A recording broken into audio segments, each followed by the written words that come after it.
आज ज़्यादातर छात्रों की समस्या ये नहीं है कि उन्हें लिखना नहीं आता, बल्कि समस्या ये है कि वे लिखने को सीरियस नहीं लेते। स्कूल की क्लास में जब टीचर बोलते हैं राइटिंग सुधारो, तो छात्र सोचते हैं अरे यार, मार्क्स तो आंसर से मिलते हैं, हैंड राइटिंग से थोड़ी मिलते हैं। लेकिन वही छात्र जब एग्ज़ाम में कटी फटी टेढ़ी मेढ़ी राइटिंग के कारण कम नंबर लाते हैं, तब समझ आता है कि राइटिंग सिर्फ सुंदरता नहीं, रिस्पेक्ट का सवाल है। एग्जामिनर आपकी कॉपी देखकर पहले आपकी थिंकिंग नहीं देखता, वह आपकी राइटिंग देखता है। अगर राइटिंग अव्यवस्थित है, खराब है, गंदी है, तो एग्जामिनर का मन पहले ही खराब हो जाता है, चाहे आंसर सही क्यों ना हो। भारतीय स्कूलों की सच्चाई ये है कि ज़्यादातर छात्र जल्दी जल्दी लिखने की आदत डाल लेते हैं। उन्हें लगता है कि जो छात्र तेज़ लिखता है वही स्मार्ट है, जबकि सच्चाई ये है कि स्मार्ट स्टूडेंट वह होता है जिसकी राइटिंग पढ़ने में आरामदायक हो, अच्छी हो, साफ सुथरी हो। कितने छात्र हैं जो कॉपी को घुटनों पर रखकर, झुककर, गर्दन मोड़कर लिखते हैं, फिर कहते हैं कि सर मेरी तो राइटिंग खराब है। राइटिंग खराब नहीं है, आपका तरीका खराब है। बहुत से छात्रों को लगता है कि राइटिंग जन्म से आती है, या तो किसी की अच्छी होती है या नहीं होती है। यह सबसे बड़ा झूठ है। राइटिंग एक स्किल है और हर स्किल प्रैक्टिस से ही सुधरती है, लेकिन प्रैक्टिस भी सही तरीके से होनी चाहिए। रोज 10 पेज गंदे लिखने से बेहतर है 1 पेज साफ सुथरा ध्यान से लिखना। राइटिंग सुधारने में पेशेंस लगता है, और पेशेंस वही छात्र रख पाते हैं जो अपने फ्यूचर को सीरियस लेते हैं। पेशेंस से तात्पर्य धैर्य से है। एक और सच्चाई ये है कि स्टूडेंट्स करेक्शन से डरते हैं।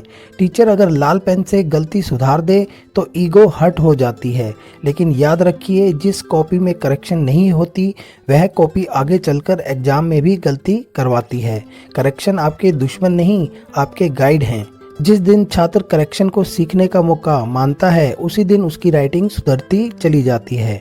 घर का माहौल भी राइटिंग को बिगाड़ता या सुधारता है। टीवी चल रहा है, मोबाइल पास में है, नोटिफिकेशन आ रहे हैं और छात्र उम्मीद करता है कि उसकी राइटिंग सुधर जाएगी। यह कैसे पॉसिबल हो सकता है? यह पॉसिबल ही नहीं है। राइटिंग ध्यान मांगती है। जब आप लिखते हैं तो दिमाग, आँख और हाथ तीनों एक साथ काम करते हैं। अगर दिमाग मोबाइल में है तो हाथ कैसे सही चलेगा?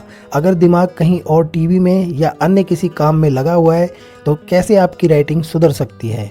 आज competitive exam, board exam, practical files, हर जगह राइटिंग का महत्व है।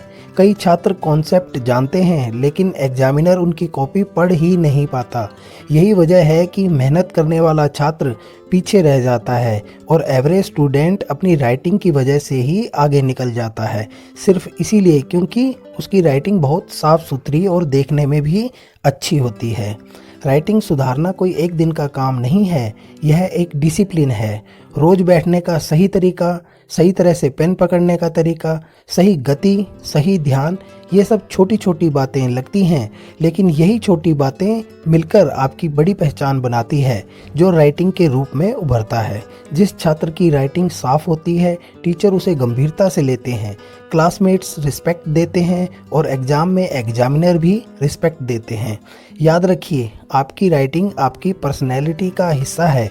जैसे आप बोलते समय शब्द सोच समझकर चुनते हैं, वैसे ही लिखते समय अक्षरों को इज्जत दीजिए, उन्हें ध्यान दीजिए। राइटिंग सुधारना मतलब सिर्फ मार्क्स बढ़ाना नहीं होता, बल्कि खुद को डिसिप्लिन्ड बनाना होता है।